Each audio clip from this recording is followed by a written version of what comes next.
Hello दोस्तों, मेरा नाम है शुभम नामदेव और आज हम स्टार्ट करेंगे क्लास 12th की केमिस्ट्री का chapter number 1 that is solutions. ठीक है। एनसीईआरटी के हिसाब से हमारा ये चैप्टर नंबर 2 है। हम पहले सॉल्यूशंस स्टार्ट करेंगे। ओके, तो चलो हेडिंग डाली जाए। Chapter number 1 that is solution for class 12th। किनके लिए? बोर्ड्स प्लस कंपटीशन के लिए। ओके, देखते हैं भाई सॉल्यूशन बनता कैसे है। बचपन की बातें हो गई। अब सॉल्यूट और सॉल्वेंट दो चीजों को हम मिला दें तो क्या बनता है? हमारा सॉल्यूशन बनता है। सॉल्यूट और सॉल्वेंट के मिक्सचर को हम सॉल्यूशन बोलते हैं। जो भी फॉर्मूलेज आएंगे, फॉर्मूलेज के लिए मैं सॉल्यूट को बी से डिनोट करता हूं और सॉल्वेंट को ए से डिनोट करता हूं। ठीक है, ये नोटेशन आपको याद रखना है। कहीं पर बी है मतलब वो मैं सॉल्यूट की तरफ आइडेंटिफाई कर रहा हूं, यदि कहीं पे ए लिखा हुआ है मतलब मैं पॉइंट किसकी तरफ कर रहा हूं? सॉल्वेंट की तरफ कर रहा हूं। ठीक, तो सॉल्यूट और सॉल्वेंट को क्या बोलते हैं हम? सॉल्यूशन। जनरली या फिर यूजुअली सॉल्यूट की क्वांटिटी जो होती है सॉल्वेंट से कम होती है यूजुअली। ठीक है। यदि सॉल्यूशन के टाइप की बात करी जाए तो पहला हो जाता है हमारा गैसियस सॉल्यूशन, दूसरा हो जाता है हमारा लिक्विड सॉल्यूशन और तीसरा हो जाता है हमारा क्या? Solid solution. ठीक है। अब गैसियस सॉल्यूशन किसे कहेंगे, लिक्विड सॉल्यूशन किसे कहेंगे और सॉलिड सॉल्यूशन किसे कहेंगे? ये तीनों चीजें डिपेंड करती हैं सॉल्वेंट पर। मींस सॉल्यूट हमारा कुछ भी हो, सॉल्यूट चाहे गैस हो, चाहे लिक्विड हो, चाहे सॉलिड हो, यदि हमारा सॉल्वेंट गैस होता है तो गैस और गैस का मिक्सचर या फिर लिक्विड और गैस का मिक्सचर या फिर सॉलिड और गैस का मिक्सचर। सॉल्वेंट यदि हमारा गैस है तो उसको हम बोलेंगे क्या? Gaseous solution. सॉल्वेंट यदि हमारा लिक्विड है, सॉल्यूट कुछ भी हो सकता है, चाहे गैस हो, चाहे लिक्विड हो, चाहे सॉलिड हो, लेकिन सॉल्वेंट यदि हमारा लिक्विड है तो उसको हम क्या बोलेंगे? Liquid solution. और सॉल्यूट चाहे जो भी हो, चाहे गैस हो, चाहे लिक्विड हो, चाहे सॉलिड हो, सॉल्वेंट यदि हमारा कैसा है? सॉलिड है, तो इसको हम क्या बोलेंगे? इसको हम बोलेंगे सॉलिड सॉल्यूशन। आया कुछ कुछ समझ में? मीन्स सॉल्यूट के नेचर पर डिपेंड नहीं करता है, सॉल्वेंट की स्टेट पे डिपेंड करता है। यदि सॉल्वेंट हमारा गैस होता है तो हम बोल देते हैं गैसियस सॉल्यूशन, यदि सॉल्वेंट हमारा लिक्विड होता है तो हम बोल देते हैं लिक्विड सॉल्यूशन, और यदि हमारा सॉल्वेंट सॉलिड होता है तो हम बोल देते हैं सॉलिड सॉल्यूशन। ठीक है, बचपन की बातें हैं, 11th में पढ़ चुके हैं। कुछ कुछ एग्जाम्पल की बात करी जाए। किसका एग्जाम्पल ले ले? पहले पहले गैसियस सॉल्यूशन की बात करते हैं। गैसियस सॉल्यूशन, ठीक है, SOL की पावर n, इसको मैं जनरली सॉल्यूशन के लिए यूज करता हूं। ठीक है, कैसे कैसे बन सकता है गैसियस सॉल्यूशन हमारा? जब गैस गैस के साथ मिले तो हम क्या बोलेंगे? Gaseous solution. मतलब जब सॉल्यूट क्या हो? हमारा गैस हो और सॉल्वेंट भी क्या हो? गैस हो। या फिर जब लिक्विड और सॉल्वेंट गैस हो तब भी क्या बने? कहलाएगा गैसियस सॉल्यूशन। या फिर जब सॉल्यूट क्या हो? हमारा सॉलिड और सॉल्वेंट क्या हो? हमारा गैस, तो भी हम क्या बोलेंगे? इसे गैसियस सॉल्यूशन। ओके, कुछ कुछ एग्जाम्पल, गैस और गैस का एग्जाम्पल बता सकते हो? Mixture of oxygen and nitrogen, oxygen और नाइट्रोजन गैस का मिक्सचर, ये क्या हो गया? हमारा gaseous solution. Liquid in gas, इसका एग्जाम्पल बता सकते हो? क्लोरोफॉर्म क्या होता है? लिक्विड, तो क्लोरोफॉर्म मिक्स्ड विथ नाइट्रोजन, ये किसका एग्जाम्पल हो गया हमारा? गैसियस सॉल्यूशन का। Solid gas, solid in gas का एग्जाम्पल बता सकते हो? Camphor in nitrogen gas. Camphor मतलब कपूर, कपूर जानते हो ना, वो सॉलिड होता है, उसका नाइट्रोजन गैस में मिक्सचर, ये भी क्या हो गया? गैसियस सॉल्यूशन हमारा। और कौन सा सॉल्यूशन होता है? Liquid solution. हमारा जो पूरा चैप्टर है लिक्विड सॉल्यूशन ही है। हम थोड़ा सा बैकग्राउंड, इसको समझने के लिए क्या क्या जरूरी है, क्या क्या प्री रिक्विसाइड चीजें हैं जो हमें पहले से 11th की पता होनी चाहिए, जिससे इस चैप्टर में दिक्कत ना आए, वो हम पहले कवर करेंगे। जिनमें आएगी हमारी 11th की मोल कॉन्सेप्ट की कुछ बेसिक सी चीजें, जैसे कॉन्सेंट्रेशन टर्म्स वगैरह। ठीक है, उसके बाद हम 2 लेक्चर के बाद शायद हम वेपर प्रेशर वगैरह से लिक्विड सॉल्यूशन का स्टार्ट करेंगे 12th का सिलेबस। ठीक है, ये अभी पहले की चीजें हमारी पढ़ी हुई चल रही है। लिक्विड सॉल्यूशन का एग्जाम्पल, लिक्विड सॉल्यूशन में सॉल्वेंट क्या होना चाहिए? सॉल्वेंट तो लिक्विड सॉल्यूशन में लिक्विड ही होना चाहिए, तो सॉल्वेंट तो हो गया लिक्विड। सॉल्यूट क्या हो सकता है? गैस हो सकता है, लिक्विड भी हो सकता है, सॉलिड भी हो सकता है। ठीक है, एग्जाम्पल बताओ भाई, एग्जाम्पल बताओ, गैस एंड लिक्विड का कोई एग्जाम्पल पता है? ऐसा कभी पढ़ा हुआ है? पानी में ऑक्सीजन घुली हुई रहती है जिससे मछलियां सांस लेती हैं। Mixture of oxygen in water, पढ़ा हुआ है ना बचपन में। Liquid in liquid, liquid in liquid का mixture of ethanol with water. Solid in liquid का, गर्मी में निकलते हैं तो ग्लूकोज घोलते हैं पानी में, फिर पी के निकलते हैं ना, तो ग्लूकोज क्या है हमारा? सॉलिड। तो mixture of glucose with water, ये क्या हो गए? हमारे लिक्विड सॉल्यूशन हो गए।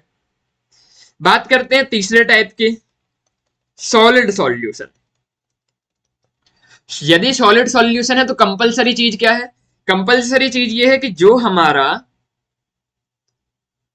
क्या होगा? सॉल्वेंट होगा, वो तो हमेशा सॉलिड रहेगा। सॉल्वेंट क्या रहेगा? हमेशा सॉलिड रहेगा। सॉल्यूट कुछ भी हो सकता है, सॉल्यूट गैस भी हो सकता है, सॉल्यूट हमारा लिक्विड भी हो सकता है, और सॉल्यूट क्या? सॉलिड भी हो सकता है। ठीक, बात करते हैं एग्जाम्पल पे। गैस एंड सॉलिड का कुछ एग्जाम्पल पता है क्या? 11th क्लास में बहुत सारी रिएक्शनों में जो रिएक्शन वाली एरो होता है उसके ऊपर लिखते थे, हाइड्रोजन एंड पैलेडियम ऐसा कुछ लिखते थे, वहां एडजॉर्प्शन हुआ करता था। तो mixture of hydrogen in palladium, palladium को पीडी से डिनोट करते हैं। ये क्या हो गया? गैस इन सॉलिड का एग्जाम्पल। लिक्विड इन सॉलिड का कोई एग्जाम्पल बता सकते हो?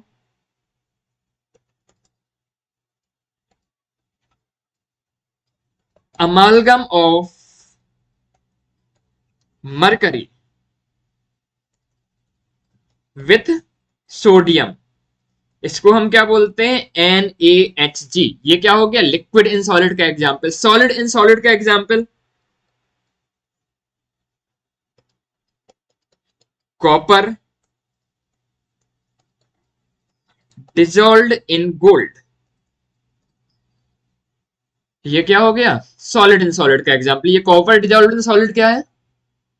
अरे ज्वेलरी पहनते हैं ना हम गोल्ड की, तो दुकान वाले से जब लेने जाते हो तो क्या बोलते हो? दुकान वाला बोलता है भैया हॉलमार्क की सेट ज्वेलरी 91.6% है, मतलब बाकी 91.6 ज्वेलरी में क्या है? गोल्ड है, बाकी का क्या है? कॉपर है। क्यों कॉपर में लाते हैं? मजबूती के लिए। ये तो हो गई बेसिक बात हमारी। एक्चुअली होता क्या है, कॉपर डिजॉल्व्ड इन गोल्ड का मतलब जो एक सॉलिड का लैटाइस होता है, तो लैटाइस में जो फ्री स्पेस होता है, वाइड्स होते हैं, वहां पे जाके कॉपर जम जाता है। ठीक है, वहां पर कॉपर ट्रैप्ड होता है, उसको बोलते हैं copper dissolved in gold. Okay, ये सब हम सेकंड चैप्टर जब एटॉमिक स्ट्रक्चर चालू करेंगे तब पढ़ेंगे। ठीक है, बात करते हैं आगे।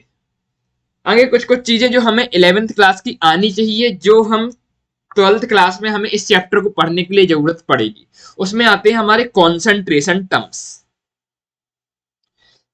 क्या आते हैं? Concentration terms. 11th में मोल कॉन्सेप्ट में पढ़ा था, कौन कौन से थे हमारे कॉन्सेंट्रेशन टर्म्स? देखो याद दिलाता हूं, कुछ था पहला mass percentage. Mass percentage W upon W, इसको डिनोट कैसे करते हैं, लिखा कैसा रहता है, ये परसेंटेज W अपॉन W ऐसे लिखा रहता है। देखो इसका मतलब क्या होता है, हम मतलब समझते हैं।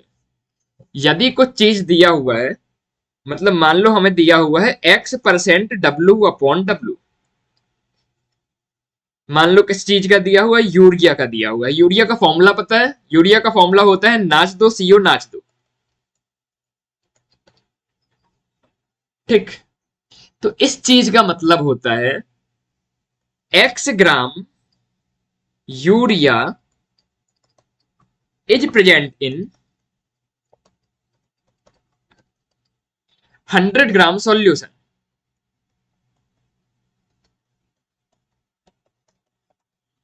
यदि X% W अपॉन W लिखा हुआ है तो इसका मतलब क्या होता है कि X ग्राम वो चीज प्रेजेंट है कितने में, 100 ग्राम सॉल्यूशन में। ये याद रखना चाहिए, बिल्कुल टिप में होना चाहिए।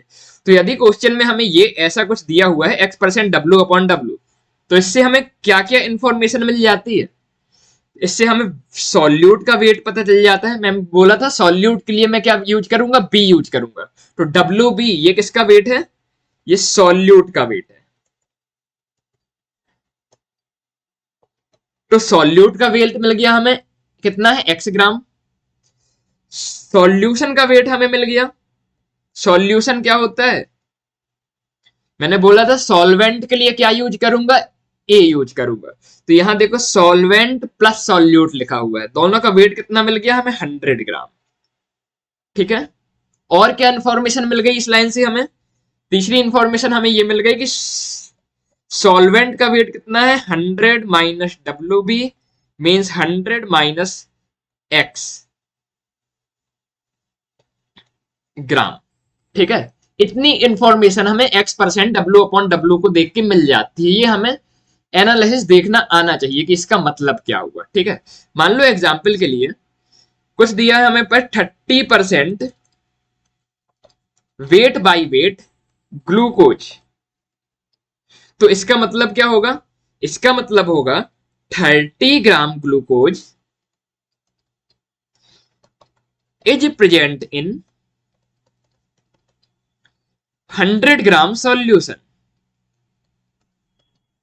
ठीक है, 30 ग्राम ग्लूकोज किसमें प्रेजेंट है, 100 ग्राम सॉल्यूशन प्रेजेंट है। अब इंफॉर्मेशन इसे देख के हमें क्या क्या मिल जाती है कि वेट ऑफ सॉल्यूट जो है हमारा ये कितना है, 30 gram. Weight of solution WA plus WB ये कितना है, 100 ग्राम। तो यदि हम यहां से सॉल्वेंट का वेट निकालना चाहें तो WA हो जाएगा 100 minus WB, that is 100 minus 30, that is 70 gram.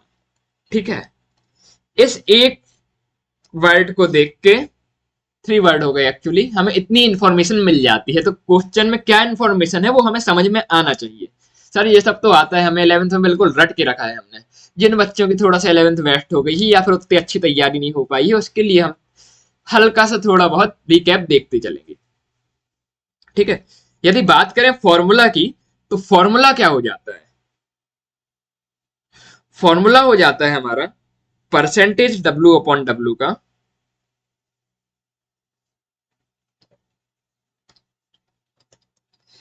Percentage W upon W, WB upon W solution into 100। ये क्या हो गया हमारा फॉर्मूला।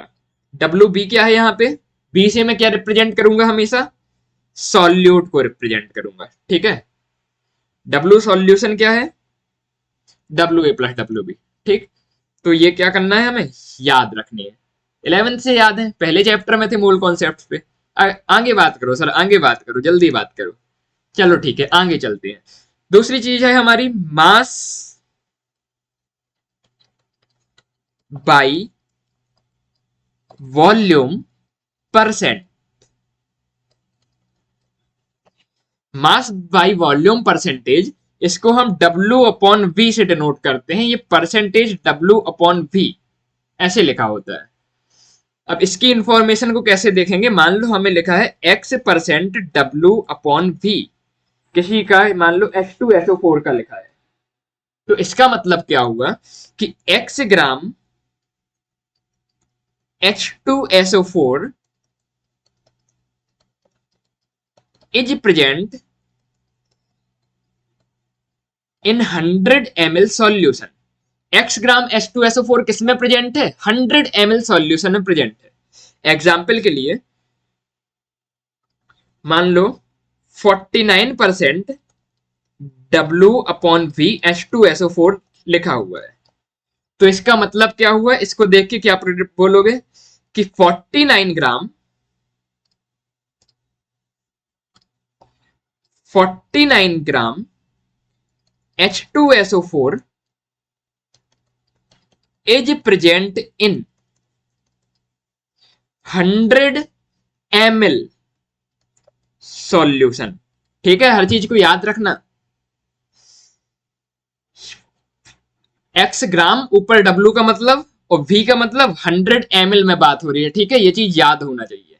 इसको देख के हमें इंफॉर्मेशन क्या क्या मिल गई, इसको देख के हमें इंफॉर्मेशन मिल गई वेट ऑफ सॉल्यूट है जो हमारा वो है 49 ग्राम, और जो वॉल्यूम ऑफ सॉल्यूशन है वो कितना है 100 ml। ठीक, तो यदि मास बाई वॉल्यूम परसेंटेज दिया हुआ है तो इसको देख के इतनी इंफॉर्मेशन हमें मिल जाती है। आया समझ में, एक बार रीड करो, आगे चलते हैं।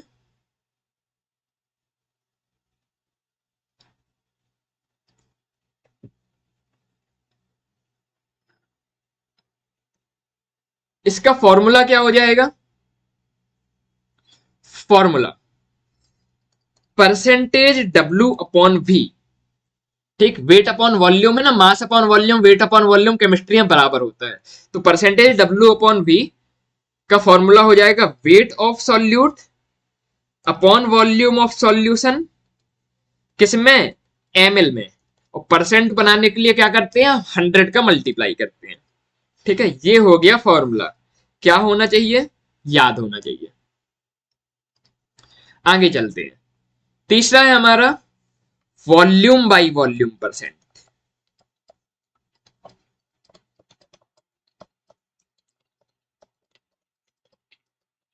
वॉल्यूम बाई वॉल्यूम परसेंटेज, ठीक है, इसको V बाई V बोलते हैं। ठीक, मतलब ऊपर भी वॉल्यूम नीचे भी वॉल्यूम। एग्जाम्पल समझते हैं, यदि हमें कुछ दिया हुआ है X% V upon V ethanol,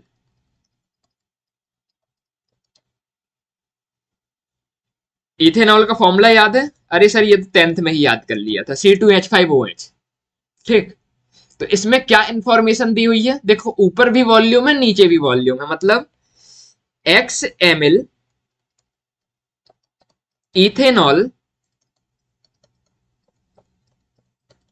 is present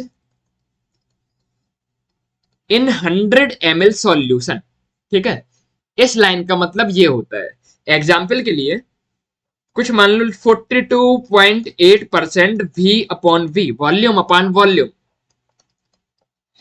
ethanol ऐसा कुछ दिया हुआ है, तो इसका मतलब क्या होगा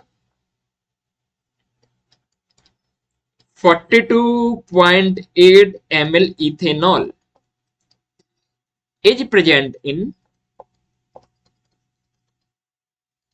100 ml सॉल्यूशन। ठीक है, इथेनॉल समझते हो ना क्या है, लॉकडाउन, एजुकेशन बंद रहे, शॉप्स बंद रहे, सब कुछ बंद रहे, लेकिन इथेनॉल चालू रहना चाहिए, गवर्नमेंट चलती है इससे। और 42.8 क्या है, यदि अपने कभी शहर की सैर में देखोगे तो जिस बॉटल में लिखा होता है ना कि मदिरा स्वास्थ्य के लिए हानिकारक है, तो उसमें 42.8% लिखा होता है वॉल्यूम बाई वॉल्यूम। ठीक, पढ़े लिखे लोगों का देखने का तरीका अलग होता है। ठीक है, आगे बात करते हैं। इसका फॉर्मूला क्या हो जाएगा? इसका फॉर्मूला हो जाएगा हमारा परसेंटेज V अपॉन V। ठीक है, ऊपर क्या रहेगा? सॉल्यूट मतलब volume of solute in ml, नीचे volume of solution in ml।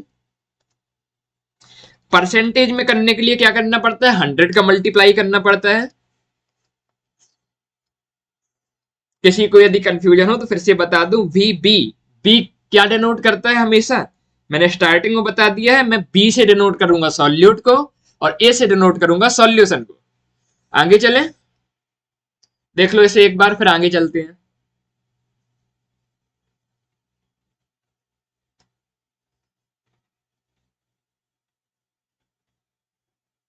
Next next है हमारा स्ट्रेंथ ऑफ सॉल्यूशन।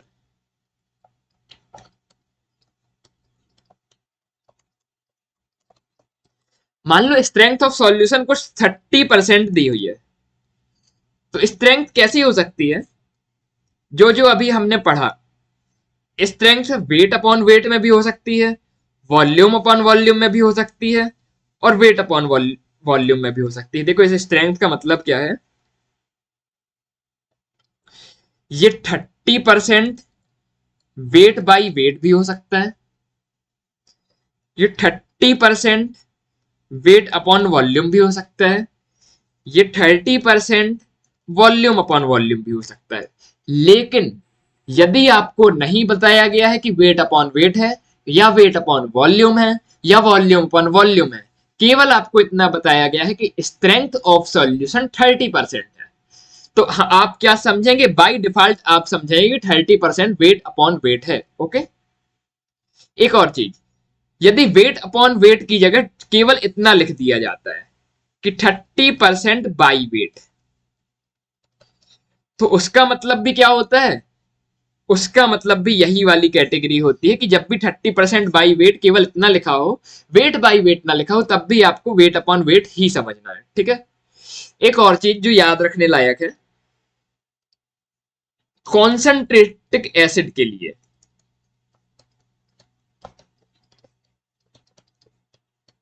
किसके लिए? कॉन्सेंट्रेटेड एसिड के लिए, जैसे 98% H2SO4, ये हमेशा कैसा रहता है? ये हमेशा वेट अपॉन वॉल्यूम रहता है। मीन्स इसमें देखो 98% H2SO4 लिखा है, हमें नहीं बताया कि वेट अपॉन वेट है कि वेट अपॉन वॉल्यूम है कि वॉल्यूम अपॉन वॉल्यूम है। तो जब कभी भी आपको लिखा दिखेगा कॉन्सेंट्रेटेड एसिड, तो आप क्या समझेंगे? हमेशा वेट अपॉन वॉल्यूम। ठीक है, बहुत इंपॉर्टेंट है, याद रखना है, नहीं तो न्यूमेरिकल में जितनी प्रॉब्लम्स आएंगी गलती कर जाओगे। ठीक है, ये बेसिक बेसिक चीजें याद रखना है। कौन सी चीज?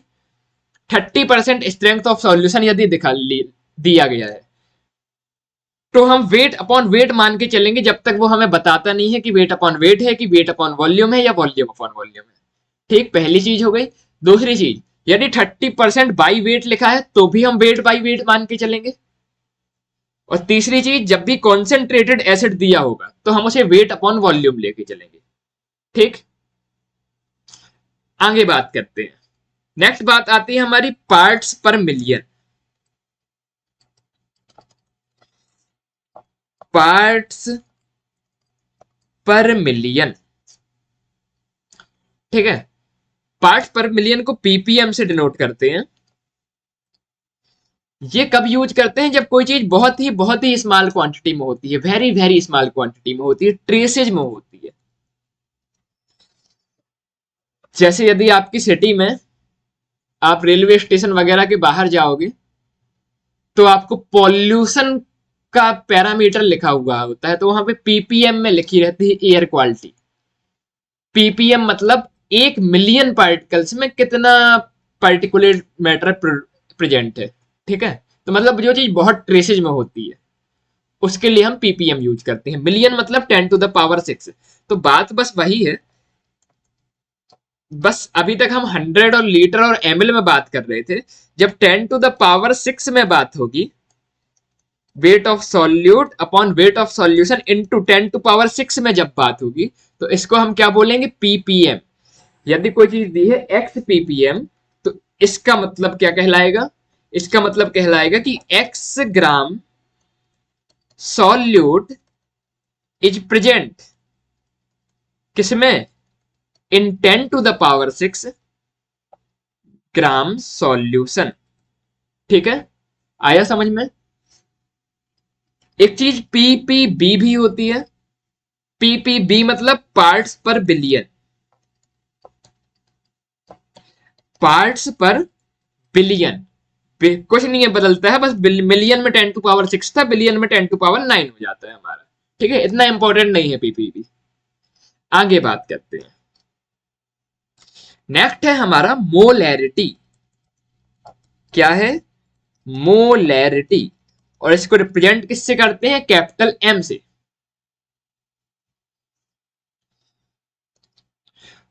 तो मोलैरिटी की यदि बात की जाए तो 1 लीटर सॉल्यूशन में कितने मोल प्रेजेंट है सॉल्यूट के, उसे कहते हैं हम मोलैरिटी। डेफिनेशन लिख लेते हैं। Number of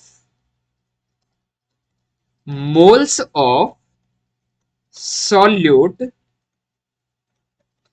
present per litre of solution. 1 litre solution में सॉल्यूट के कितने मोल्स प्रेजेंट हैं, उसको हम क्या बोलते हैं, मोलैरिटी। रिप्रेजेंट करते हैं कैपिटल एम से। ठीक है, फॉर्मूला क्या हो जाएगा, capital M molarity equal to number of moles of solute upon volume of solution in litre. ठीक है, याद रखना है। नेक्स्ट है मोलैरिटी का तोतला भाई। याद है नाम क्या था, मोलैरिटी के तोतले भाई का नाम मोलैलिटी। छोटा भाई है इसलिए इसे छोटा एम यूज करते हैं इसे रिप्रेजेंट करने के लिए। मोलैलिटी क्या होता है कि 1 kg सॉल्वेंट में, 1 kg सॉल्वेंट में कितने मोल सॉल्यूट के प्रेजेंट है। तो डेफिनेशन लिख लें, नंबर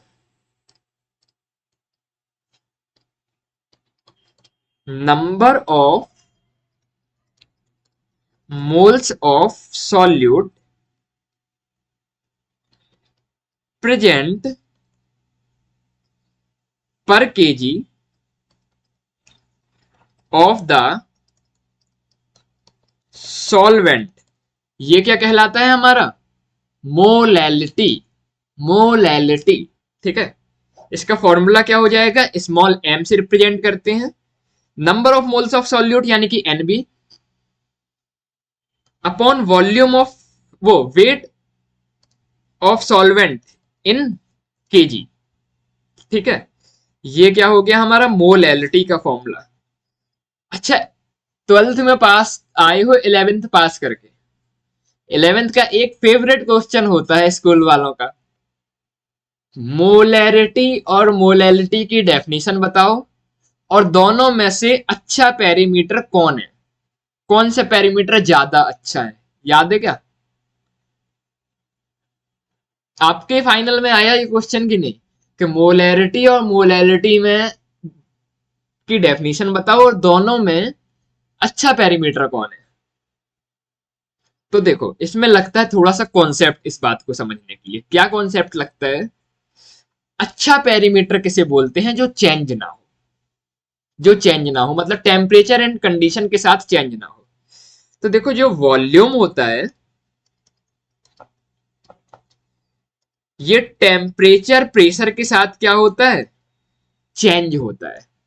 ठीक है, वॉल्यूम जो टर्म होती है ये टेम्परेचर के साथ क्या होती है, चेंज होती है। और जो मास होता है या फिर बोला जाए वेट होता है, केमिस्ट्री के लिए सब बराबर है, यहाँ पे एम इंटू जी नहीं लगाना, ठीक, फिजिक्स वाला। तो मास और वेट ये क्या होता है, टेम्परेचर इंडिपेंडेंट होता है। इतना समझ में आता है, वॉल्यूम टेम्परेचर पर डिपेंड करता है, मास टेम्परेचर पर डिपेंड नहीं करता है। तो देखो जो मोलैलिटी है इसमें क्या आ रहा है, वेट आ रहा है, वेट, ये केजी में वेट दिया है। ठीक है, तो ये टेम्परेचर से जब इंडिपेंडेंट होता है वेट, तो ये कभी बदलेगा नहीं, कभी नहीं बदलेगा। ठीक है, तो हमेशा एक्यूरेट इंफॉर्मेशन देगा देगा। वहीं यदि हम बात करें मोलैरिटी की, तो यहां पे क्या होता है, वॉल्यूम आ रहा है, वॉल्यूम ऑफ सॉल्यूशन आ रहा है। और वॉल्यूम कैसा होता है, वॉल्यूम तो टेम्परेचर पर डिपेंड करता है। वॉल्यूम यदि टेम्परेचर पर डिपेंड करता है तो ये हमेशा टेम्परेचर के साथ बदलेगा। जब ये टेम्परेचर के साथ बदलेगा तो इसमें उतनी एक्यूरेट इंफॉर्मेशन नहीं मिलेगी, मतलब इसकी एक्यूरेसी क्या हो जाएगी, कम हो जाएगी। तो दोनों में से अच्छा पैरामीटर कौन सा कहलाया, मोलैलिटी ज्यादा अच्छा पैरामीटर कहलाया। समझ में आया मोलैलिटी अच्छा पैरामीटर क्यों कहलाता है, क्योंकि ये वॉल्यूम पर डिपेंड नहीं करता, ये वेट पे डिपेंड करता है। तो जो जो चीजें, जिस जिस फॉर्मूले, जो जो फॉर्मूले अभी तक हमने पढ़े शुरू से लेके अभी तक,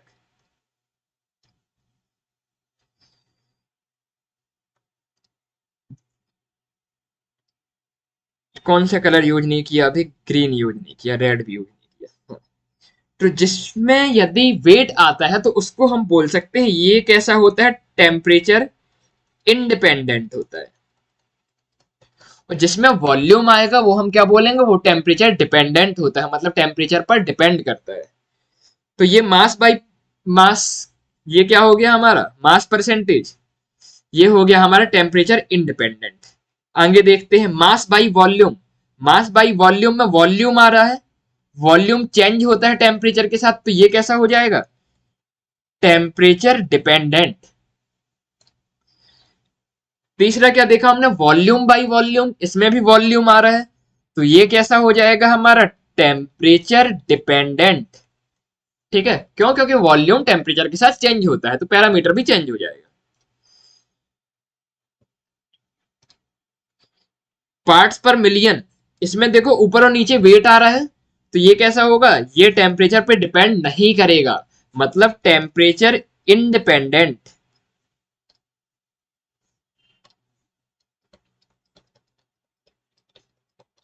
आया क्या, मोलैरिटी, मोलैरिटी में क्या है, वॉल्यूम आ रहा है, तो ये कैसा हो गया, ये हो गया टेम्परेचर डिपेंडेंट। मोलैलिटी, मोलैलिटी में वेट आ रहा है, तो वेट टेम्परेचर पे डिपेंड नहीं करता है। ठीक, तो ये कैसा हो गया, टेम्परेचर इंडिपेंडेंट। सीधी सीधी बात, आपको क्या याद रखनी है, आपको ये याद रखना है जिसमें भी वॉल्यूम आ रहा है वो टेम्परेचर पर डिपेंड करता है, जिसमें वॉल्यूम नहीं आ रहा है वो टेम्परेचर पर डिपेंड नहीं करता है। ठीक, आगे चलते हैं। नेक्स्ट आता है हमारा नॉर्मेलिटी। नॉर्मेलिटी, नॉर्मेलिटी क्या है, कितने number of gram equivalent present होते हैं 1 लीटर सॉल्यूशन में। तो इसकी डेफिनेशन क्या हो जाएगी, number of gram equivalent present per litre of the solution.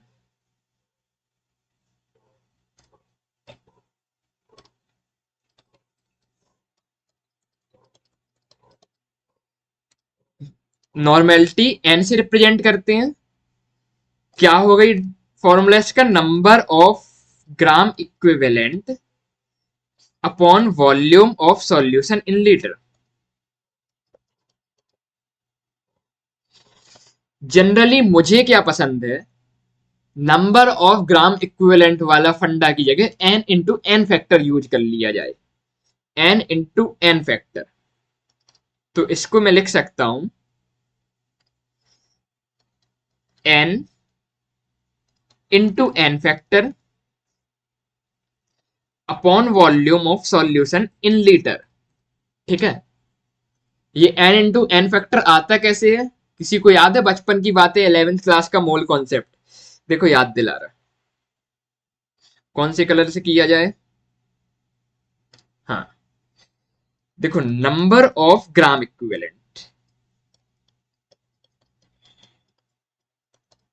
इसका फॉर्मूला क्या होता था, ये होता था हमारा कितना वेट दिया है, वेट अपॉन इक्विवेलेंट वेट, इसी को हम नंबर ऑफ ग्राम इक्विवेलेंट बोलते थे।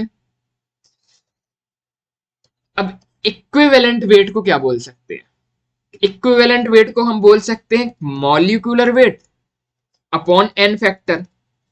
ये हमने किसको लिख दिया, इक्विवेलेंट वेट को। तो देखो एन फैक्टर चले जाएगा ऊपर मल्टीप्लाई में, यहां कितना आ जाएगा, वेट अपॉन मॉलिक्यूलर वेट। तो ये हो गया weight upon molecular weight into n factor, ऊपर कहां चला गया, मल्टीप्लाई में। ठीक है, अब ये वेट अपॉन मॉलिक्यूलर वेट कितना होता है, मास अपॉन मॉलिक्यूलर मास, या वेट अपॉन मॉलिक्यूलर वेट, ये होता है नंबर ऑफ मोल्स के बराबर। तो इसकी जगह एन लिख दिया इंटू एन फैक्टर। ठीक, इसी चीज को मैंने नंबर ऑफ ग्राम इक्विवेलेंट की जगह यहां पर लिख दिया है। ठीक है, अब एन फैक्टर में किसी को कुछ समस्या है क्या, या हो या नहीं हो, मैं तो बताऊंगा। देखो एन फैक्टर क्या होता है, एसिड के लिए कितने H प्लस आयोनाइजेबल है, बेस के लिए कितने OH माइनस आयोनाइजेबल है, और साल्ट के लिए कितने उसमें प्लस है या फिर माइनस है, कितना उसमें पॉजिटिव चार्ज है या नेगेटिव चार्ज है। ठीक, चलो देख लेते हैं थोड़ा सा, क्या कुछ कुछ कंफ्यूजन वाले टर्म्स रहते हैं एन फैक्टर में, इसलिए थोड़ा समझ लेते हैं। सीधी सीधी चीज H2SO एन फैक्टर 2 है, सब बता लेंगे। पर कंपटीशन में जो क्वेश्चन का आने का तरीका होता है ना, कुछ कुछ एक्सेप्शन चीजें देते हैं ये लोग। ठीक है, तो इसीलिए हमें थोड़ा सा, यदि हमने नहीं पढ़ा हुआ 11th में, तो थोड़ा सा याद होना चाहिए। तो हम समझते हैं हमारा एन फैक्टर क्या होता है। इसको और भी चीजें बोलते हैं एन फैक्टर, या फिर इसको एक्स फैक्टर भी बोलते हैं, या फिर इसको वैलेंसी फैक्टर भी बोलते हैं। ठीक है, अब देखो पहले बात कर लेते हैं एसिड की। केस 1, पहले वे किसकी बात कर लें, एसिड की। एसिड के लिए कितने H प्लस आयोनाइजेबल हैं उसको हम क्या बोलते हैं, n factor. Number of ionisable H plus ion, इसको क्या बोलते हैं, एन फैक्टर एसिड के लिए। एग्जाम्पल, एग्जाम्पल मान लो H2SO4 है हमारा, तो H2SO4 का एन फैक्टर क्या हो जाएगा, 2 हो जाएगा। बहुत इजी है, बहुत इजी है, बहुत इजी है। H3PO4 की यदि बात करें तो H3PO4 का एन फैक्टर कितना हो जाएगा, 3 हो जाएगा, बहुत इजी है। यदि H3PO3 की बात करें तो H3PO3 का एन फैक्टर कितना हो जाएगा, 3। लगता है पर होगा नहीं, इसका एन फैक्टर 2 होगा। क्यों 2 होगा, वो H प्लस आयोनाइज हो पाते हैं जो ऑक्सीजन से जुड़े हुए होते हैं। तो हमें थोड़ा सा स्ट्रक्चर के बारे में पता होना चाहिए। यदि मैं H3PO3 का स्ट्रक्चर दिखाऊं तो H3PO3 कुछ होता है ऐसा, P double bond O, single bond OH, single bond OH, single bond H। यहाँ पे ऑक्सीजन से जुड़े हुए कितना है, 1 और 2, तो कितने आयोनाइज हो पाएंगे, 2। इसीलिए H3PO3 का एन फैक्टर हमारा 2 होता है। आया समझ में, आया आया, थोड़ा आया। H3PO2 की बात करते हैं। H3PO2 का एन फैक्टर कितना हो जाएगा, लगता 3 है क्योंकि 3 हाइड्रोजन है, पर इसका एन फैक्टर होता है 1। क्यों 1 होता है, स्ट्रक्चर से देखते हैं। इसका स्ट्रक्चर होता है कुछ P डबल बॉन्ड O, एक H ऑक्सीजन से जुड़ा होता है, बाकी डायरेक्टली फास्फोरस से जुड़े होते हैं। ठीक है, तो एक ही H प्लस ये दे सकता है, इसलिए इसका एन फैक्टर कितना होता है, 1। ठीक, और बात करते हैं H3BO3, इसका एन फैक्टर कितना होता है, देखने से लगता है 3 होगा, पर इसका एन फैक्टर भी होता है 1। क्यों 1 होता है, H प्लस कब देता है, जब हम पानी में मिलाते हैं तो कितने H प्लस आयन रिलीज करता है। तो देखो एक्चुअली इसमें पानी में मिलाने से होता क्या है, यदि मैं ले लूं H3BO3 और इसमें क्या मिला दूं, पानी मिला दूं, तो ये एक कोऑर्डिनेशन कंपाउंड बना लेता है। कैसा, BOH होल 4 माइनस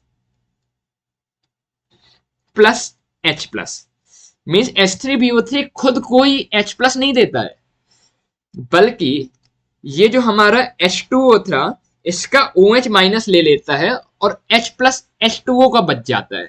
ठीक है, तो ये होता है H प्लस।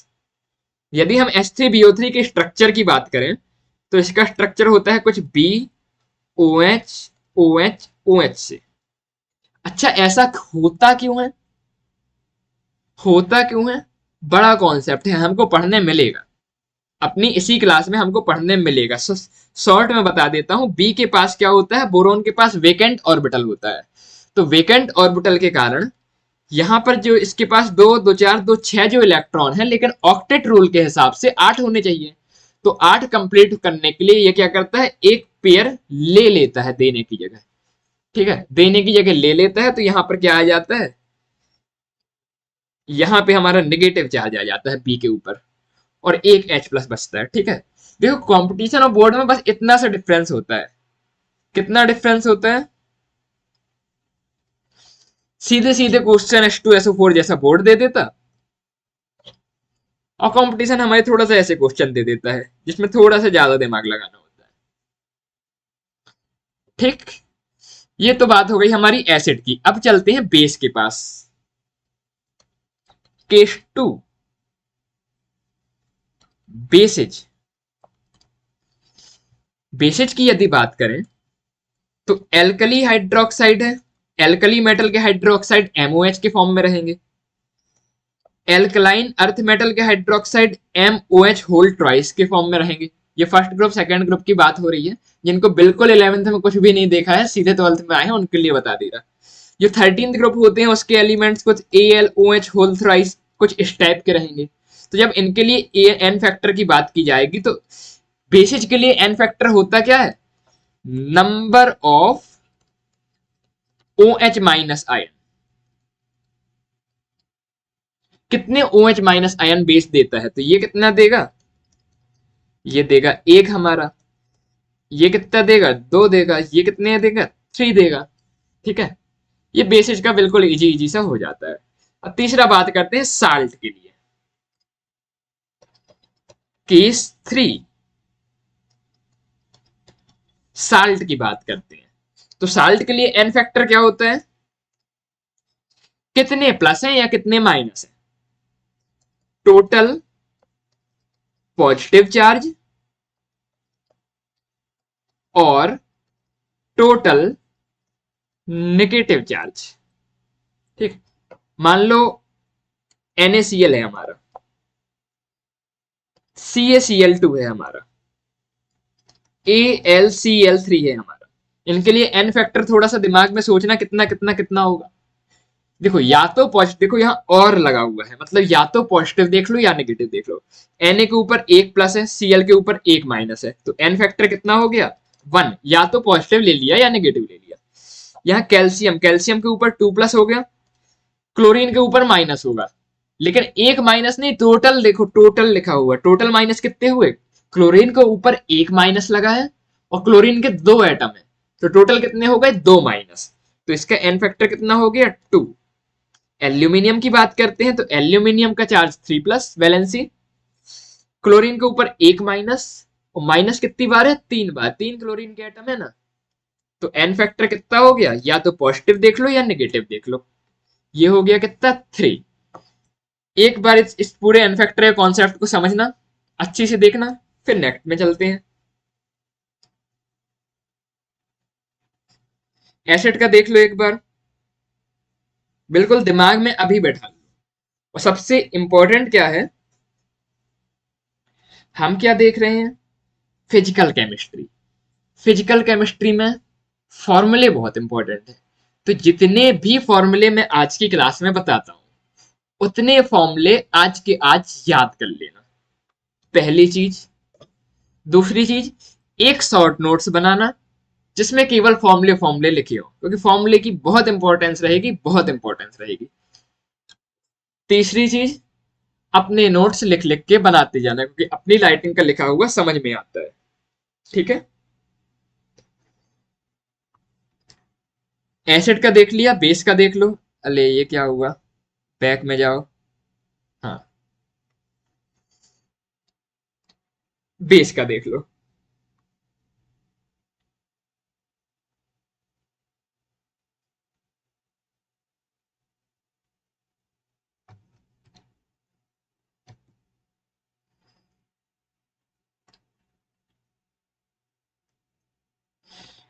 नेक्स्ट बात करते हैं हमारा अगला क्या है, हमारा मोल फ्रैक्शन। मोल फ्रैक्शन इसको रिप्रेजेंट करते हैं एक्स से। इसको चाई भी पढ़ते हैं, काई भी पढ़ते हैं, ठीक है, जो आपकी इच्छा। मैं क्या पढ़ता हूं, कुछ भी पढ़ लेता हूं।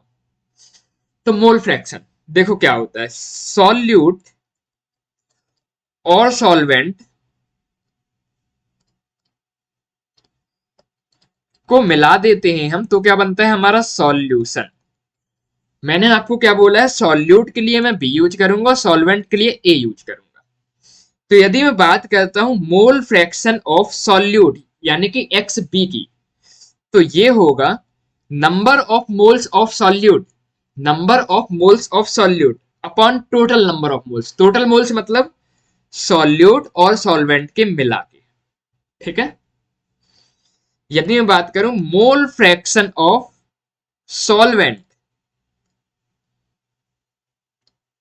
मोल फ्रैक्शन ऑफ सॉल्वेंट मतलब एक्स ए, तो इसका फॉर्मूला क्या हो जाएगा, number of moles of solvent यानी कि n B upon total number of moles यानी कि n A plus N B, ठीक। ये आ गया मोल फ्रैक्शन, ठीक है।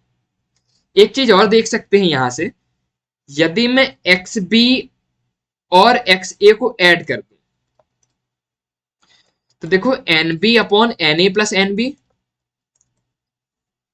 प्लस, अरे यहां गड़बड़ हो गई क्या, मोल फ्रैक्शन ऑफ ए में क्या आएगा, number of moles of A ऊपर आएगा, number of moles of solvent upon total number of moles, ठीक, plus N A upon N A plus N B. Total करना दोनों को कितना होगा, इतनी मैथ्स तो आती होगी। बेस सेम है तो एलसीएम कितना आ जाएगा, N A plus N B, base same आ जाएगा, ऊपर क्या आ जाएगा, N B plus N A. Numerator और डेनोमिनेटर बराबर है क्या, बराबर है, तो कैंसल हो जाएगा। तो यहां से हम लिख सकते हैं X A plus X B equal to कितना होता है, 1, ठीक है। क्या करना है, याद रखना है। आगे चले, नेक्स्ट है हमारा फॉर्मेलिटी। फॉर्मेलिटी ज्यादा काम का नहीं है, फॉर्मेलिटी बिल्कुल फॉर्मेलिटी जैसा ही है जैसे हम लोग फॉर्मेलिटी कर देते हैं। इसको रिप्रेजेंट करते हैं एफ से। ये किसके लिए यूज होता है, ये होता है आयंस के लिए यूज, ठीक। तो इसका फॉर्मूला होता है F equal to number of moles of any ion upon volume of solution in litre, ठीक है। इसके बारे में बता सकते हो ये टेम्परेचर डिपेंडेंट होगा कि इंडिपेंडेंट होगा। फॉर्मेलिटी इसमें देखो वॉल्यूम आ रहा है, और वॉल्यूम क्या होता है, टेम्परेचर डिपेंडेंट होता है, तो फॉर्मेलिटी क्या होगा, टेम्परेचर डिपेंडेंट होगा, ठीक है। ये हमने 11th क्लास की कुछ कॉन्सेंट्रेशन टर्म्स को क्या किया,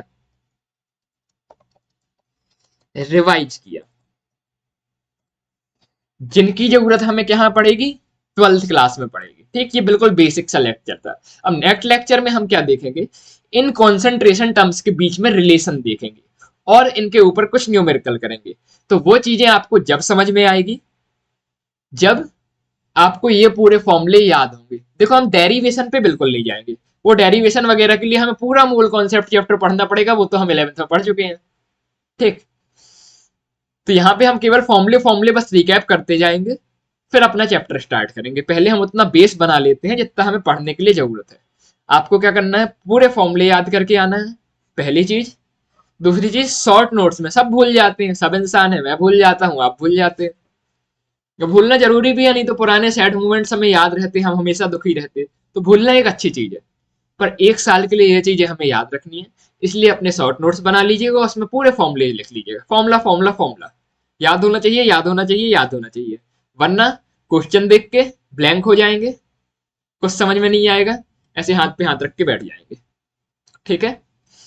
मिलते हैं नेक्स्ट लेक्चर में, जहां पे इन सभी कॉन्सेंट्रेशन टर्म्स के बीच में जो हमारे काम की रिलेशन है 12th के लिए, उनको देखेंगे, ठीक है। तब तक के लिए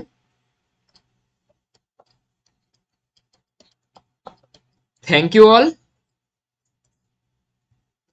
जय हिंद, जय भारत।